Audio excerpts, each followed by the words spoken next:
संत एकनाथ कांवड़ लेकर भोले भंडारी शिव को जल ढारने जा रहे थे। भयंकर चिलचिलाती धूप, और उसी बीच उसने देखा कि एक गधा छटपटा रहा है। उनसे रहा नहीं गया और उसने गधे के अंदर शिव को देखा और सारा पानी पिला दिया। बताओ, गधा एकदम तृप्त होकर के उछलते कूदते अपने गंतव्य में चला गया। और लोगों ने कहा, तुम्हारा तो धर्म भ्रष्ट हो गया, तुम धर्म भ्रष्ट हो गए, खत्म तुम्हारी सब साधना भक्ति, कुछ ने पापी हो तुम, बोले लोग, उनके सहयोगी लोग जो और कांवड़िए थे। उसने कहा कि मैंने तो गधे में शिव को देखा है, यकीन आए ना आए मेरे पास कोई प्रमाण नहीं है, और प्रमाण पूछो तो यही है कि गधा हंसता खेलता मुस्कुराता निकल गया, इससे बड़ा मेरे लिए कोई भगवान नहीं है। और आप लोग जानते हैं शिव को कहा जाता है पशुपतिनाथ। तो क्या समझे हो शिव को? आज हरिद्वार के अंदर मैं खुद देख कर आया हूँ 2 बरस पहले से, समझिए इस चीज़ को। मैं हरिद्वार में था, तो आपके बच्चे जो इस गांव से जाते हैं, आपके घर से जाते हैं, मिडिल स्कूल के हाई स्कूल के बच्चे, वो वहाँ जा कर के सब गंजेड़ी और भंगेड़ी बने हुए हैं, सब नशेबाज हो गए हैं, गांजा का दम लगा रहे हैं, चिलम फूंक रहे हैं। वहाँ बड़े बड़े साधु नामधारी गेरुआ और पीले वस्त्र लगाकर, दाढ़ी चोटी बढ़ा करके गांजा का दम लगा रहे हैं, और सारे बच्चे ये सीख रहे हैं। आज देश के किशोर और युवा लोग करोड़ों की तादाद में नशेबाज हो गए हैं इस पूरे कांवड़ यात्रा के दौरान या सावन के महीने में। सोचिए जरा, कहाँ आप भटक गए हो। शिव स्वयं भोले भंडारी हैं, कल्याण स्वरूप हैं, समाधि में लीन रहते हैं, वो गांजा पिएंगे? इतने कोई पागल हैं, कोई नशेबाज हैं, वो धतरा पिला रहे हैं उसको। अपने लिए कितना स्वार्थी आदमी है, धतुरा खुद को पीना है, 2 बीज चढ़ा दिए, बाकी सारा धतुरा अपना हजम कर जाते हैं घोंट पीस करके या चिलम में भर के पी जाते हैं। कैसे जाहिल लोग हैं ये धर्म के नाम पर। 2 बूंद चढ़ा करके सारा बकरा खुद हजम कर जाने वाले लोग कहते हैं कि हम तो प्रभु के भक्त हैं, भगवान के पुजारी हैं। इसीलिए कबीर साहब बिफरे थे 600 बरस पहले, और उन्होंने कहा था, क्या कहा था? संतो पाड़े निपुण कसाई, बकरा मारी भैंसा पर धावे, दिल में दर्द न आई। एक एक लाइन गौर से सुनिए, मुझे अर्थ करने मत दीजिए, आप सुनिए, आप एकदम क्लियर है सब कुछ। संतो पाड़े निपुण कसाई, बड़े चतुर चालाक कसाई हैं, कसाईयों से भी एक्सपर्ट हैं ये लोग। संतो पाड़े निपुण कसाई, बकरा मारी भैंसा पर धावे, दिल में दर्द न आई, करी स्नान तिलक दो बैठे, विधिसो देऊ पुजाई, आत्म राम पलक में बिन से रुधिर की नदी बहाई।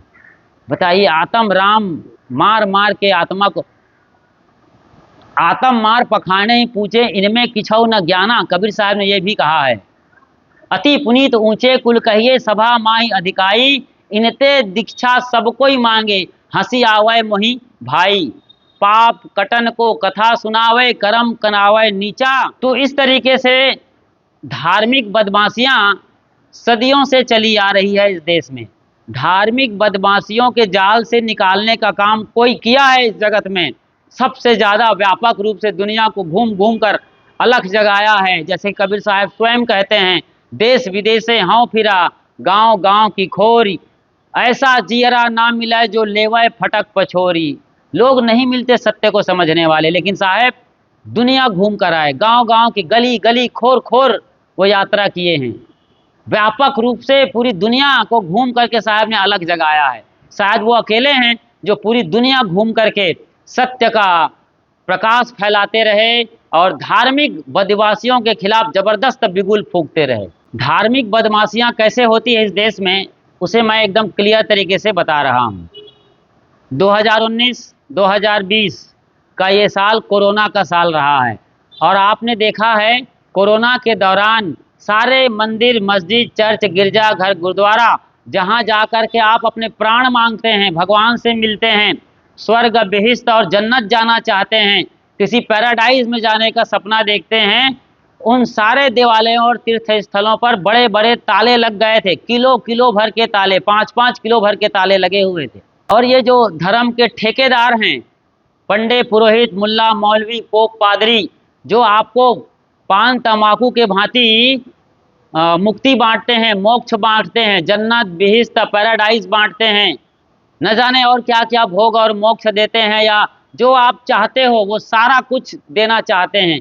लेकिन ये लोग दुम दबा करके न जाने किस बिल में घुस गए थे और दिन रात सैनिटाइजिंग कर रहे थे। कब कोरोना धर दबोचे, कब प्राण निकल जाए, बिल्कुल घबराए डरे सहमे अपने घर में नजरबंद हो गए थे। ये लोग सोचिए जरा, धर्म के ठेकेदार बनते हैं, बड़ी बड़ी बातें करते हैं, धर्म शास्त्रों की दुहाई देते हैं, मगर कितने डरपोक नपुंसक हैं आप अंदाजा लगाइए। ये प्रमाण है, मैं यूं ही नहीं बोल रहा हूं। सारे मंदिरों में ताले लग गए, सारे पुजारी जमींदोज हो गए, सारे भगवान को सैनिटाइज किए जा रहे थे। जब मैं पुजारी और भगवान कहता हूं तो फिर मुल्ला मौलवियों के लिए भी बोल रहा हूं, पोप पादरियों के लिए भी बोल रहा हूं, जो भी धर्म के ठेकेदार हैं। मंदिर से मेरा मतलब है सभी उनके अपने पूज्य तीर्थ स्थल, जहां वो जाकर भोग और मोक्ष मांगते हैं, जहां ताले लगे कि मैं बात बता रहा हूं।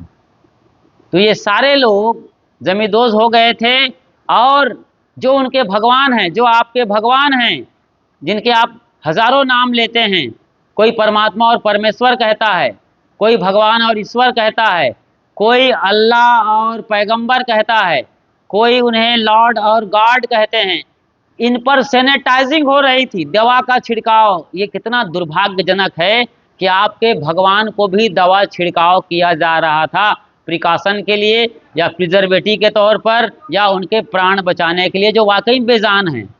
बेजानों पर क्या, लेकिन ये इसलिए छिड़काव किया जा रहा था कि कहीं कोरोना का एकाध परमाणु, कोरोना का कोई एकाध जीवाणु कहीं भगवान के शरीर पर हो तो कहीं किसी को इन्फेक्शन ना हो जाए, वायरल ना हो जाए। तो इस वायरस से बचाने के लिए छिड़काव किया जा रहा था, ना कि भगवान को बचाने के लिए छिड़काव किया जा रहा था।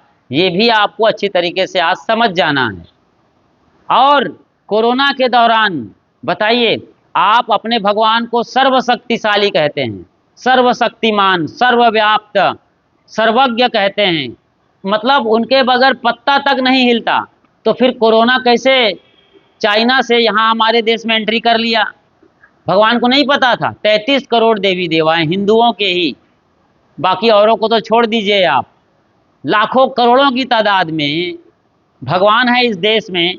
गली गली, चौराहे चौराहे, मोहल्ले पर हनुमान जी गदा लिए खड़े हैं, राम जी धनुष बाण लिए खड़े हैं, कृष्ण जी सुदर्शन लिए खड़े हैं, और जितनी भवानियाँ हैं जैसे गायत्री, पार्वती, सावित्री और रणचंडी, दुर्गा, ये सब कितने हथियारों से लैस हैं। बावजूद इसके कोरोना हमारे देश में आराम से एंट्री मार लेता है और एक सेकंड में हजारों लोगों को मारने का सिलसिला चल रहा था। आपने देखा होगा कोरोना के दौरान लोग कीड़े मकोड़ों के तरीके से मर रहे थे और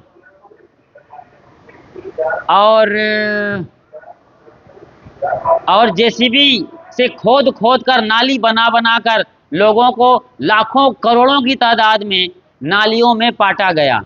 कितने लोग मरे, कितने करोड़ मरे, कितने अरब मरे, किसी गवर्नमेंट के पास कोई आज तक डेटा नहीं है। पूरी दुनिया में अरबों खरबों लोग मारे गए थे कोरोना के दौरान। तो आपका भगवान सब जानता है, सर्वशक्तिमान है, सर्वव्याप्त है, तो बचाया क्यों नहीं? सबसे बड़ा सवाल है किसी के पास इसका उत्तर?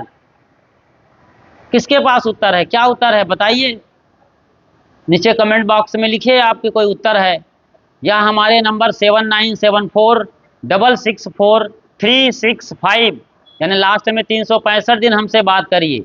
7974664365 बात करिए हमसे, बताइए कोरोना कैसे एंट्री मार गया आपके भगवान के होते होते? सोमनाथ कैसे लूटा आपके भगवान के होते होते? 700 साल तक हमारा देश क्यों गुलाम रहा मुगलों और अंग्रेजों का, इतने सारे भगवान, भवानी, पैगंबर, गॉड के होते होते? कोई जवाब है? कोई जवाब नहीं है। यह है धार्मिक बदमाशियां। कोरोना आया, कोई बचाने नहीं आए। कोई भगवान प्रकट हुआ जो आप कहते हो कि जब जब हो यहाँ धर्म की हानि, बाड़े असुर अधर्म अभिमानी, तब तब भगवान आते हैं। यदा यदा धर्मस्य ग्लानिर्भवति भारतः अभ्युत्थानम अधर्मस्य। कोई भगवान आया, कोई पैगंबर आया, कोई गॉड आया? कोई नहीं आया। क्यों नहीं आए? अरे हो तब तो ना आएंगे। ऐसे कोई भगवान है ही नहीं शरीरधारी, कहीं आसमान में, कहीं पहाड़ की चोटी पर, मंदिर, मस्जिद, चर्च, गिरजाघर में, नहीं, कोई नहीं है। हमने इसका स्वरूप आपको बताया है पहले, फिर भी बताएंगे। लेकिन फिलहाल ये समझिए कि भगवान क्यों नहीं आए। सवाल अपने से पूछिए, उत्तर निकालिए और हमें बताइए। ना वेटिकन सिटी से कोई पोप पादरी खड़ा हुआ कि हम होली वाटर पिलाएंगे, मतलब पवित्र अमृत, ना कोई नहीं आया। वेटिकन सिटी से ना पोप पादरी आए, ना यहोवा यूहन्ना आए, ना स्वयं ईसा मसीह आए। यहाँ मक्का मदीना से कोई नहीं आया, ना कोई पैगंबर वहाँ खड़ा हुआ, ना अल्लाह ताला खड़ा हुआ कि हम जमजम का पानी पिलाएंगे और मुसलमानों को बचा लेंगे। 58 देशों में मुसलमान हैं, कट्टर मुसलमान हैं ये लोग, आतंकवाद के अड्डे हैं ये सब। अधिकतम लोग आतंकवाद में शामिल हैं मुसलमानों की यदि बात करें तो इनडायरेक्टली। बहुत लोग अच्छे हैं, ये भी समझने की बात है, सब मुसलमान ऐसे नहीं हैं। लाखों करोड़ों की तादाद में उनकी संख्या है जो अच्छे हैं, लेकिन मुट्ठी भर लोग जो आतंकवाद में लिप्त हैं, ये पूरे मुसलमान सल्तनत को या मुसलमान या इस्लाम परंपरा को बर्बाद करते हैं, नाम उनका दाग लगाते हैं। तो कोई अल्लाह ताला नहीं आया कि 58 देशों के मुसलमानों को बचा लिया जाए। करोड़ों मुसलमान मारे गए। इसके पहले हमने देखा ईसाई जो सबसे ज़्यादा मारे गए इस दुनिया में कोरोना के दौरान, कोई पोप पादरी और उनके कोई नहीं आए होली वाटर पिलाने। अब हिंदुओं की बात करें, आपके हरिद्वार में कोई भगवान आया? कोई शंकराचार्य, कोई धर्मगुरु, कोई धर्म के ठेकेदार, कोई अखाड़े का महामंडलेश्वर, कौन आया? कौन भगवान आया 33 करोड़ में या 33 कोटि में या 56 करोड़ में? कोई आया खड़े होकर गंगा के किनारे पर खड़े होकर बोले कि हम पवित्र गंगा जल को मंत्र से अभिषिक्त करके, मतलब मंत्राभिषिक्त गंगा जल पिलाएंगे और पूरे देश को बचाएंगे, कम से कम हिंदुओं को बचा लो भाई। मगर कोई नहीं आया। आए थे बाद में बाबा रामदेव, जैसे तैसे उनका वैक्सीन चला रहा है। भाई डॉक्टर लोग भगवान हैं जीवित, रोग के बचाने वाले, बीमारी से निजात दिलाने वाले। सही इलाज हुआ कोरोना का, बुखार ही समझा जाए, कोरोना मतलब बुखार ही था। मैंने कई जगह देखा, सुना, समझा कि लोग गांव के डॉक्टर के पास गए जो कोरोना पॉजिटिव थे, उनके बुखार का इलाज किया, उनको छू कर गले लगा कर। डॉक्टर ने खुद बोला कि साहब जी मैंने गले लगाया अपने मरीजों को और पूरे बदन से लिपटा कर उनको ढाढ़स बंधाया और मैंने सिर्फ उनको बुखार की गोली दे दिया और कुछ सावधानियां बताया। उनका कोरोना चला गया, कोरोना पॉजिटिव का। उल्टे जो लोग कोविड सेंटर गए वो वापस नहीं लौटे, आप जब जानते हो, मतलब गलत तरीके से ट्रीटमेंट हुआ है। वैक्सीन भी कई दफ़ा गलत रहा है, ये बड़ा हो हल्ला मचा है आपके देश में, आप सब जानते हैं, मुझे कहने की क्या ज़रूरत है। मैं तो ये कह रहा था कोरोना के दौरान इतनी बड़ी महामारी फैली, अरबों खरबों लोग मारे गए, दुनिया भर में करोड़ों की तादाद में भगवान होंगे, एक भी नहीं आया। तो ये धार्मिक बदमाशी है कि नहीं? जो चीज़ है ही नहीं उसके नाम से इतना प्रोपेगेंडा और एजेंडा चलाना कि वही तारनहार हैं, वही बचाने वाले हैं, ये हैं, फलां हैं, ढिका हैं, उनके बगैर पत्ता नहीं हिलता। तो पहलगाम में बंदूक कैसे हिल गई? यहाँ ताज होटल में घुसकर कैसे मार दिया उन लोगों ने? इतने हमले हुए हैं, सोमनाथ लूट लिया गया, वहाँ शिवलिंग नीचे गिर गया, टूट फूट के बिखर गया, और आप बोलते हो भगवान के बगैर पत्ता नहीं हिलता है। ये सब कहने में अच्छा लगता है, महिमापूर्ण वचन है, असल में कोई भगवान नहीं है। इस जगत को कोई चलाने वाला है तो वो है विश्व का शाश्वत नियम, यानी कारण कार्य की व्यवस्था, काज और इफेक्ट का जो साइंस है, इसको समझो आप। कुछ होने से कुछ होता है, उसी को इंग्लिश में यूनिवर्सल लॉ कहा जाता है। यही पूरे दुनिया को चला रहा है, समझे आप।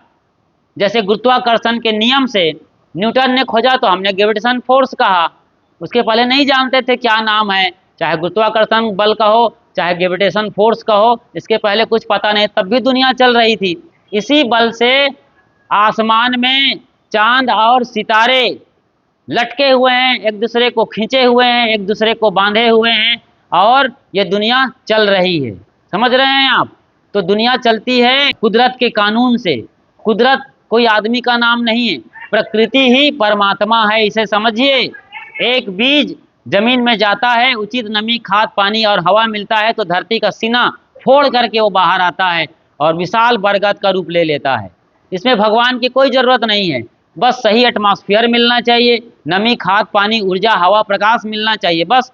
बीज में बीजी असर है, बीजी गुण को ही कहा जाता है विश्व का शाश्वत नियम या कारण कार्य का प्रभाव या यूनिवर्सल लॉ। ये बीज में निहित हैं, ये सदियों से हैं, सदा से हैं। दुनिया किसी ने बनाया नहीं, दुनिया अचानक नहीं बना दी गई है, ना अचानक बन गई है, ये सदियों से ही अनंत काल से है, अनंत काल तक रहेगा। मतलब ये पूरी दुनिया, पूरी कायनात, पूरी सृष्टि अनादि और अनंत है। इसके बनाने वाले कोई लॉर्ड, गॉड, पैगंबर, खुदा, अल्लाह ताला या परमात्मा, परमेश्वर, कोई ताकत नहीं है जी। सब अपने आप ऑटोमेटिक सिस्टम से चल रहे हैं। इसको समझना पड़ेगा, साइंस बेस पर भी और गहरे अपने उतर कर अध्यात्म में भी। यही रियलिटी आएगी आपके पास। ये तभी समझ में आएगा जब आप सच्चे सदगुरु के निकट बैठेंगे और उनके चरणों में बैठकर साधना और भक्ति करते करते स्वयं को पहचानेंगे। अपने आप को जब जान जाएंगे तो सारा ब्रह्मांड जाना हुआ हो जाएगा। क्यों? ब्रह्मांडे सो पिंडे, जो पिंड में है वही ब्रह्मांड में है, जो ब्रह्मांड में है वही पिंड में है। तो आज हमने देखा कि सदगुरु कबीर साहब ने धार्मिक बदमाशियों के खिलाफ जो बिगुल फूंका है वो आज भी बरकरार है। लोग आज समझ रहे हैं कबीर साहब की वाणियों को और उनके गहरे उतर करके जो पाखंड है इनसे बाहर निकल रहे हैं। हमें कितना सारा फोन आता है दिन भर में कि गुरुजी आपको सुनकर हमने शराब पीना छोड़ दिया, आपको सुनकर हमने मूर्ति पूजा छोड़ दिया, आपको सुनकर हमने पाप करना छोड़ दिया, चोरी, बेईमानी, बदमाशी जो भी करते रहे, अंडा मछली मांस खाते रहे, शराब ताड़ी जुआ में लत थे, एकदम पूरा डूब गए थे, जिंदगी नरक हो गई थी, बीमार हो गए थे, कंगाल हो गए थे। बड़ी कृपा है कि आपको सुनते हैं, गुरुजनों को सुनते हैं, कबीर साहब को सुनते हैं, सत्य को समझते हैं और अब हम सच के मार्ग पर चलते हैं, प्रेम से जीते हैं, सच्चाई से जीते हैं, ईमानदारी से जीते हैं, कम पैसे में जीते हैं, कम साधन में जीते हैं, लेकिन मज़े से जीते हैं और अब हमारा जीवन धन्य हो गया है।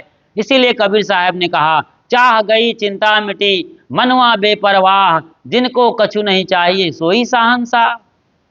अरे क्या नहीं मिला है? आपको उधार नहीं भेजा है इस कुदरत ने, आपको भरपूर सामग्री दे करके भेजा है। एक ऐसी मेमोरी दी गई है आपको जो पूरा खजाना लेके आए हो। उसी खजाने को जानो, उसी खजाने का इस्तेमाल करो। चाबी मिलेगी सदगुरु से, जैसे कि मैंने बताया, चाबी चाहिए, चाबी सदगुरु से मिलेगी। सदगुरु की सेवा करो, साधना करो, अपने मुक्ति का मार्ग स्वयं प्रशस्त करो।